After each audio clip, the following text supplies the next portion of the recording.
नमस्कार विद्यार्थी मित्रांनो, आज आपण शेकडेवारीचे सर्व 17 प्रकार जे सरळ सेवा ते एमपीएससी पर्यंतच्या सर्व परीक्षांमध्ये विचारण्यात येतात ते आपण उदाहरणासह सूत्र आणि ट्रिक्स सोबत पाहू. तुमचे यामध्ये सर्व प्रकार कव्हर होतील, जेणेकरून परीक्षेमध्ये तुमचा कोणताच प्रश्न शेकडेवारीवरील जाणार नाही. तर पहा, प्रकार 1, साधी शेकडेवारी काढणे. उदाहरण आहे 800 चे 25% किती. हा जो सर्कल आहे हा पूर्ण 800चा आहे आणि यामध्ये हा एवढा भाग हा 25% आहे. तर 800 मधील हा किती भाग असेल असे विचारण्यात आलेले आहे. तर काय करायचं, सूत्र दिलेलं आहे संख्या गुणिले टक्के भागिले 100. ठीक आहे. पण आपण काय करायचं, आपण सोप्या पद्धतीने काढू. हे तुम्ही कुठं कशीही काढू शकता. जसे की 800 हा जो भाग आहे हा 100% भाग आहे. तर 25% भाग हा किती होणार. तिरपा गुणाकार करायचा. 800 गुणिले 25 भागेला 100. भाग जातो, इथे 0 निघून जातील. इथे गुणाकार 25 गुणिले 8 बरोबर 200. बेसिक गुणाकार आहे. याचं मग 8 पंच 40, 0 हात चाले 4, 8 दोन्ही 16 आणि 4 20 इतकं करत बसायचं नाही. प्रकार 2, मूळ संख्या शोधणे. पहा, एका संख्येचे 12% जर 72 असतील तर ती संख्या कोणती. Same method. 12% म्हणजेच 72, तर 100% म्हणजे किती. तिरपा गुणाकार. 100 गुणिले 72 भागेला 12. भाग जातो. 12 एक 12, 12 सकम 72. 100 गुणिले 6 किती येणार, 600. 600चा 12% भाग म्हणजे 72. प्रकार तिसरा, एका संख्येची दुसऱ्याशी तुलना. पहा उदाहरण, 60 हे 240 चे किती टक्के आहेत. Same condition. 240 मोठी संख्या आहे म्हणून त्याला म्हणायचं या 100% भाग आहे. पण 60 हा किती टक्के भाग असेल. तिरपा गुणाकार पुन्हा. 60 गुणिले 100 भागेला 240. 0 निघून जाईल. 6 एक 6, 6 चूक 24. 4चा भाग जातो. 4 दोन्ही 8, राहिले 2, किती झाले 20. 4 पंच 20 किंवा 25 चूक 100 सुद्धा येते. ठीक आहे. तर ह्याला आपलं उत्तर. सूत्र पण आहे. ज्यांना सूत्र पाहिजे असेल त्यांनी सूत्रानुसार सुद्धा सोडू शकता. पुढचा प्रकार नंबर 4, पगार जास्त असल्यास. उदाहरण पहा, अ चा पगार ब पेक्षा 25% जास्त आहे, तर ब चा पगार अ पेक्षा किती टक्के कमी आहे. इथे आपण बेसिक सूत्र आहे. हा जो आर दिलेला आहे इथे आपल्याला टाकायचा आहे टक्केवारी. तर पहा, आर म्हणजेच 25 भागेला 100 अधिक 25 गुणेला 100. इथं 100 अधिक 25 125, तर 25 भागेला 125 गुणेला 100. भाग जातो.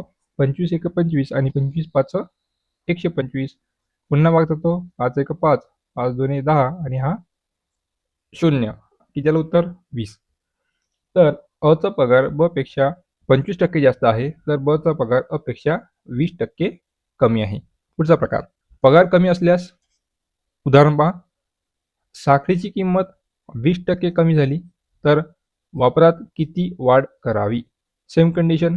आधी जास्त होतं, इथे कमी आहे. इथे साखरचा आपण उल्लेख केलेला आहे, पगार सुद्धा करू शकतो. ठीक आहे. तर इथे कमी झालाय म्हणून इथं काय घेतलं आहे, मायनस. Same method. 20 भागीला 100 वजा 20 गुणेला 100. किती येणार, 100 मधून 20 गेले 80, तर 20 भागीला 80 गुणेला 100. 0 निघून जाईल. बे एक बे, बेचोक 8. इथे पुन्हा भाग जातो. 25 चोक 100, तर 25% काय होणार, वाढ होणार. पुढचा प्रकार, प्रकार 6, क्षेत्रफळावरील परिणाम. पहा उदाहरण, लांबी 20% वाढली व रुंदी 10% कमी केली. हे कमी आणि वाढलीवर शब्दावर भर देत चला, कारण की कधी कधी या वाढली आणि कमीमुळे आपण अधिक घ्यायचं की वजाबाकी हे चुकते. तर 10% कमी केली तर क्षेत्रफळावर काय परिणाम होईल. तर पहा, इथे 20% वाढवलेली आहे आणि 10% कमी केलेली आहे. तर एक बेसिक सूत्र आहे एक्स आणि वायचे. कसे होणार, एक्सच्या जागी घ्यायची लांबी, वायच्या जागी घ्यायची रुंदी. तर पहा, 20 अधिक, आता इथे पहा, इथे अधिक आहे, आपण अधिक घेतले, पण इथे काय होते, इथे कमी केली म्हटलं आहे, म्हणून 10 येणार का, नाही. ते वजा 10 येणार. पुन्हा अधिक इथे एक्स वाय आहे म्हणजेच 20 गुणिले वजा 10 भागेला 100. ठीक आहे. इथे 20 मधून 10 गेले, 10 राहिले, अधिक इथे गुणाकार आहे म्हणून वजाबाकी चिन्ह तसंच राहणार. 20 गुणिले 10 200 म्हणजेच वजा 200 भागेला 100. ठीक आहे. हे 0 0 हा 0 0 निघून जाईल. किती राहिले 10 अधिक वजा 2. ठीक आहे. तिथे अधिक वजा आहे तर वजा होणार. 10 तून 2 गेले किती राहिले 8. मोठ्या संख्येचं चिन्ह तर 8% काय होणार वाढ होणार. प्रकार 7वा परीक्षेतील गुण. पास होण्यासाठी 35% हवेत. एकाला 70 मिळाले व तो 35 गुणांनी नापास झाला तर एकूण गुण किती पाहिजे होते. तर इथे पहा 35% पास व्हायला पाहिजेत पण 70 मिळून सुद्धा 35 गुण काय झाले कमी पडले. याचा अर्थ काय होतो पहा इथे सूत्र आहे पण आपण गणित समजून घेऊ. पहा एकाला 70 गुण मिळाले पण 35 गुण कमी मिळाले म्हणून नापास झाला. म्हणून आपण यामध्ये 35 ऍड करू. किती होणार 105. 105 म्हणजेच हे झाले 35%. ठीक आहे. तर मग 35% झाले आपल्याला पाहिजे 100%. करा तिरपा गुणाकार. 105 गुणेला 100 भागेला 35. भाग जातो 5चाच भाग देऊ. ठीक आहे. 5 7 35, 5 2 10, 5 1 5. पुन्हा भाग जातो 7 1 7, 7 3 21. 3 गुणिले 100 किती येणार 300. सूत्र इथे दिलेलं आहे. तुम्हाला वाटलं असेल तर तुम्ही सूत्राने सुद्धा सोडू शकता. प्रकार 8वा परीक्षेतील गुण. इथे 2 विद्यार्थी आहेत. पहा प्रश्न. एका परीक्षेत अ ला 30% गुण मिळाले मात्र तो 10 गुणांनी नापास झाला. त्याच परीक्षेत ब ला 40% गुण मिळाले जे उत्तीर्ण होण्यासाठी आवश्यक किमान गुणापेक्षा 15 गुण जास्त मिळाले. तर ती परीक्षा एकूण किती गुणांची होती. तर पहा मित्रांनो अशा वेळेस अगदी सोपी सूत्रामध्ये आपण हे गणित सोडवू. पहा इथे गुणांची करायची बेरीज. किती गुण आहेत 10 गुण अधिक 15 गुण भागेला टक्क्यांमधील फरक काढायचा आहे. 40% आहे 30% आहे. कितीचा फरक आहे 10%चा. 40 वजा 30 फरक काढायचा आहे म्हणून वजाबाकी गुणेला 100. ठीक आहे. तर कसं होईल 10 अधिक 15 25 भागेला 40 म्हणून 30 गेले 10 गुणेला 100. 0 0 निघून जाईल. काय राहिले 25 गुणेला 10 म्हणजेच 250. 250 गुणांची ती परीक्षा होती. पुढचा प्रकार क्रमांक 9 वेन आकृती आधारित प्रश्न. पहा प्रश्न. 70% इंग्रजीत पास विद्यार्थी झाले, 60% गणितात पास झाले, 10% दोन्हीत नापास झाले तर दोन्हीत पास किती विद्यार्थी झाले. तर पहा हे सुद्धा आपण एक बेसिक सूत्रासोबत घेऊ शकतो. तर ज्या ठिकाणी दोन्ही वेळेस पास आणि शेवटी दोन्हीत नापास दिलं असेल तर काय करायची सर्वांची करायची बेरीज. 70 अधिक 60 अधिक 10 आणि त्याला वजाबाकी करायची 100ची. यांची बेरीज करून घ्यायची आधी. पहा 10 अधिक 60 70 70 आणि 70 140 वजा 100 किती येतो 40. तर 40% विद्यार्थी दोन्ही विषयात पास झाले. आहे ना अगदी सोपी. पहा पुढचा प्रकार क्रमांक 10 लोकसंख्या वाढ. पहा उदाहरण. लोकसंख्या 10,000 असून दरवर्षी 10% वाढते. 2 वर्षानंतर किती होणार.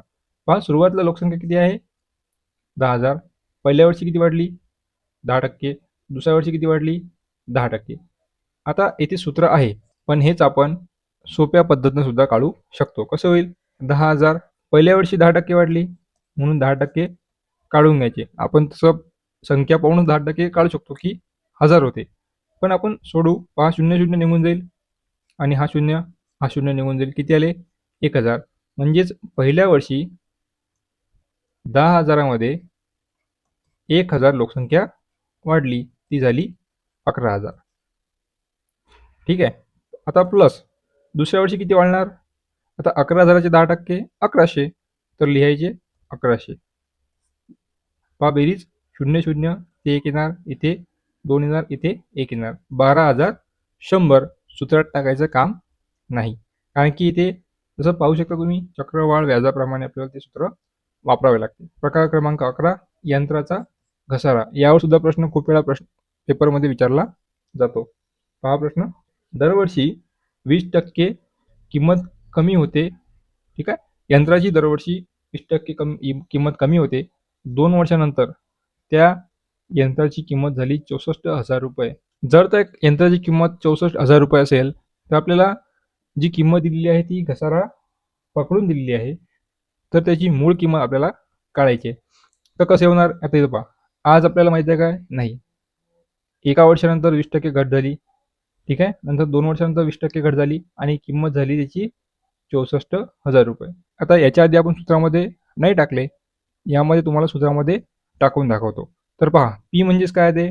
पी म्हणजे सध्याची मूळ किंमत जी आपल्याला माहीत नाही गुणिले कंसामध्ये 100 वजा आर म्हणजेच जो टक्के आहे दर आहे 20%. कंस पूर्ण भागेला 100 आणि वर्गामध्ये वर्ष किती आहे 2. पहा इथे 100 वजा 20 किती येणार 80 भागेला 100 कंस पूर्ण घातांक संख्या 2. ठीक आहे. तर इथे भाग जातो 0 0 निघून जाते. भाग न देता इथे 10 आहे म्हणजेच एक संख्या सोडून आपल्याला दशांश चिन्ह द्यावे लागेल म्हणजेच 0.8 आणि इथे घातांक 2 आहे म्हणून 2 वेळा आपल्याला लिहायला लागेल 0.8 आणि इथे x. इथून समजलं. आता 8 गुणिले 8 8 8 64 तर 0.64 x. तर ही जी किंमत आपल्याला मिळाली आहे ही आहे x ची मूळ किंमत. पण x ची मूळ किंमत आपल्याला अशी सांगायची आहे का? नाही. आपल्याला पूर्ण काढायची आहे म्हणून x बरोबर सध्याची किंमत किती आहे 64,000 भागेला 0.64. आता 2 घरानंतर दशांश चिन्ह आहे. जर आपल्याला दशांश चिन्ह काढायचं असेल तर काय करावे लागेल 2 शून्य वरते द्यावे लागतील. ठीक आहे. इथे भाग जातो 64 1 64. किती राहिले मग 1 आणि 1 वर 5 शून्य 1 2 3 4 5 आणि संख्या आली आपली 1,00,000 रुपये. तर 2 वर्षा आधी त्या यंत्राची किंमत होती 1,00,000 रुपये. पुढचा प्रकार. प्रकार क्रमांक 12 निवडणूक. निवडणुकीवर सुद्धा प्रश्न येतात. पहा एकाला 60% मते मिळाली व तो 800 मतांनी जिंकला तर एकूण मते किती? तर अगदी सोपं आहे. पहा 60% मते मिळाली एकाला तर दुसऱ्याला मिळाली 40%. ठीक आहे. तर दोघांच्या शेकडा मतांना वजाबाकी करून किती राहतात 20%. हे 20% म्हणजे काय आहे? तर हे 20% म्हणजे 800 मतांचा फरक. तर हाच 20% जर 800 असेल तर 100% किती? जे आपण या आधी सुद्धा पाहिलेलं आहे. तर सोडू. पहा 20% म्हणजे 800 तर 100% म्हणजे किती? तर तिरपा गुणाकार करू. 800 गुणिले 100 भागेला 20. पहा 0 0 निघून जाईल. बे एक बे आणि बेचोक 8. 40 गुणिले 100 तर किती येणार 4,000 मते. पुढचा प्रकार. प्रकार क्रमांक 13 द्रावण किंवा मिश्रण. यावर तर खूप जास्त प्रश्न येतात. पहा प्रश्न. 15 लिटर द्रावणात 20% अल्कोहोल आहे. 3 लिटर पाणी मिळवले तर नवीन प्रमाण किती? गणित समजलं का? पहा एक द्रावण आहे ज्यामध्ये 80% पाणी आणि 20% अल्कोहोल आहे. ठीक आहे. ते किती लिटरचं द्रावण आहे 15 लिटरचे. तर यामध्ये आणखी 3 लिटर पाणी टाकले. 15चे किती झाले मग आता 18 लिटर. मग 3 लिटर पाणी वाढवलं याचा अर्थ काय अल्कोहोलचे प्रमाण जे आहे ते टक्केवारीनुसार म्हणजे 100%च्या नुसार कमी होणार. तर तेच आपल्याला कळायचे आहे की अल्कोहोलचे प्रमाण किती आहे. तर पहा अल्कोहोल आधी 20% होते किती लिटरमध्ये 15 लिटरमध्ये. तर हा शून्य निघून जाईल. इथे भाग जातो बे एक बे बे पंच 10 पुन्हा भाग जातो 5 एक 5 5 त्रिक 15 म्हणजेच 15 लिटरमध्ये 3 लिटर अल्कोहोल होते. नवीन द्रावणामध्ये पण अल्कोहोल किती आहे तेवढेच आहे. आपल्याला शेकडामध्ये काढायचं आहे की अल्कोहोलचे प्रमाण हे किती शेकडा आहे. तर पहा नवीन प्रमाण काढण्यासाठी आपल्याला काय करावं लागेल जे 3 लिटर अल्कोहोल आहे ते लिहायचे 3 लिटर भागेला नवीन द्रावणानुसार 18 लिटर गुणिले 100. इथे पहा भाग जातो 3 एक 3 सायंत्रिक 18 1/6 गुणिले 100. तर भाग जातो पहा. 6 1 6 किती आले? किती राहिले? 4. पुढे 0 आहे. तर 6 6 36. किती राहिले? 4. पुन्हा दशम चिन्ह द्यावं लागेल. 40. 6 6 36. पुन्हा 4 राहते. तर याचा अर्थ आपलं उत्तर येणार 16.66. ठीक आहे. का कमी झाले? कारण की पाण्याचे प्रमाण वाढले आणि अल्कोहोलचे प्रमाण तेवढे असून सुद्धा शेकडेवारीनुसार कमी झाले. ठीक आहे. पुढचा प्रकार, प्रकार क्रमांक 14. एका निवडणुकीत 2 उमेदवारांनी भाग घेतला. त्या निवडणुकीत एकूण मतदानापैकी 10% मते अवैध होती, इनव्हॅलिड. विजयी उमेदवाराला एकूण वैध मतांच्या 55% मिळाली आणि तो 900 मतांच्या फरकाने निवडून आला. तर त्या निवडणुकीत एकूण मतदानाची संख्या किती? तर 55 मते मिळाली एका उमेदवाराला आणि दुसरा उमेदवार जो असेल त्याला 45 मते मिळाली असतील. बरोबर आहे. किती मतांचा फरक पडला? 10% मतांचा. आणि या 10% मतांमध्ये किती फरक आहे? 900. म्हणजे याचा अर्थ हे जे 10% हे आहेत 900 मत. जर 10% म्हणजे 900 तर 100% म्हणजे किती होणार? 9000.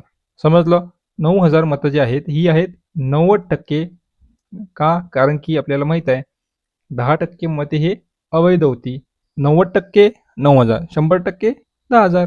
तर 10,000 मत या मतदानामध्ये मतदारांची होती. समजलं सर्वांना? तुम्ही या गणिताची नोट्स स्टेप बाय स्टेप काढू शकता. पहा पुढचा प्रकार, प्रकार क्रमांक 15. पगार वाढ आणि बचत. एका व्यक्तीचा पगार 100 रुपये असून त्याचा खर्च 70 रुपये आहे आणि बचत 30 रुपये.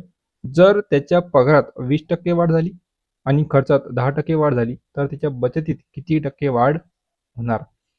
तर पहा मित्रांनो, 100 रुपये त्या व्यक्तीचा पगार होता, 70 रुपये त्याचा खर्च होता. किती राहिले? 30. ही 30 त्याची बचत होती. आता पगार वाढला 20% म्हणजेच पगार झाला 120 वजा खर्च वाढला 10% म्हणजेच 70 चे 10% 7 होते. ॲड करायचे 77. ठीक आहे. तर 120 मधून 77 गेले, किती राहिले? 43. तर 43 ही झाली त्यांची बचत. पण आपल्याला काय विचारलं आहे किती टक्के वाढ झाली? तर अगदी सोपं आहे. पहा आता 43 नवीन बचत आहे, जुनी बचत 30 रुपये होती. किती फरक आहे? 13. तर बसतं मग. काय करायचं? 30 म्हणजे 100%, 13 म्हणजे किती टक्के? करा तिरपा गुणाकार. 13 गुणेला 100 भागेला 30. भाग जातो 0 0 निघून जातील. इथे येणार 130 भागेला 3. पहा 4 त्रिक 12 राहिला 1, तिथं 10. 3 त्रिक 9 राहिला 1, पुन्हा दशमचिन्ह देऊ, झाले 10. 3 त्रिक 9 पुन्हा 1 राहतो, 3 त्रिक 9 पुन्हा 1 राहतो. म्हणजेच 43.33% नवीन पगाराच्या बचतमध्ये वाढ झाली. पुढचा प्रश्न, उरलेल्या रकमेचा खर्च. प्रश्न पहा. नितीन आपल्या मासिक पगाराच्या 20% रक्कम घरभाड्यावर खर्च करतो. उरलेल्या रकमेच्या 10% रक्कम तो प्रवासावर खर्च करतो. या सर्व खर्चानंतर त्याच्याकडे 14,000 रुपये शिल्लक राहतात. तर नितीनचा एकूण मासिक पगार किती? पहा सूत्र सुद्धा दिलेले आहे. आपण सूत्र न जाता आपण बेसिक पाहू. पहा कसे होणार? समजा आपण 100 पकडू. 100 पगार आहे तर 100% मधला 20% घरभाड्यावर जातो. किती राहिले? 80. आता यामध्ये आणखी 10% काय झाले? मायनस झाले. ठीक आहे. हे पर्सेंटेज आहे. तर इथे पुन्हा 10% वजा होतील प्रवास खर्चावर. तर 80 चे 10% किती येतात? 8. येथे तुम्हाला दिसत असेल 72 चे डबल 144. तर 72 2 144 आणि हे 2 शून्य 200. उत्तर येणार आपलं 2 आणि हे 4 शून्य लिहून द्यायचे. किती येणार? 20,000 रुपये हा नितीनचा पगार आहे. प्रकार 17. वस्तूची किंमत आणि विक्री परिणाम. पहा किंमत 20% कमी केल्याने खप 30% वाढला. तर उत्पन्नात काय फरक पडणार? तर एक गोष्ट लक्षात ठेवायची, तुम्हाला म्हटलं कमी तर मायनस, वाढला तर प्लस. बेसिक आहे. पहा किंमत 20%. आता अशा गणितामध्ये आहे ना सरळ सरळ गणित लिहायचे. किंमत 20% कमी केली म्हणजेच -20. 30% खप वाढला म्हणजेच +30. ठीक आहे, इथपर्यंत अधिक करून कंसामध्ये पुन्हा तेच लिहायचं, फक्त गुणाकारामध्ये. -20 गुणिले 30 आणि भागीला करायचं 100. इथपर्यंत लिहायचं आणि आपलं उत्तर निघून जाईल. पहा, -20 - 30 किती होणार? 10. अधिक इथे पहा वजा आहे आणि गुणाकार चिन्ह आहे, म्हणजेच 3 दुणे 6, 600 वजा येणार भागीला 100. 0 0 0 0 निघून जाईल. 10तून 6 जातील कारण की वजा अधिक आहे. तर किती येणार? 4. मोठ्या संख्येचं चिन्ह म्हणजेच अधिक. तर 4% काय होणार? वाढ होणार. तर विद्यार्थी मित्रांनो, हे होते आपले शेकडेवारीतील 17 महत्त्वाचे प्रकार. जर तुम्हाला या कोणत्याही गणितामध्ये अडचण असेल तर कमेंटमध्ये नक्की सांगा. व्हिडिओ आवडल्यास लाईक नक्की करा आणि चॅनलला सबस्क्राईब जर नवीन असाल तर नक्की करा. भेटूया पुढच्या व्हिडिओमध्ये. धन्यवाद.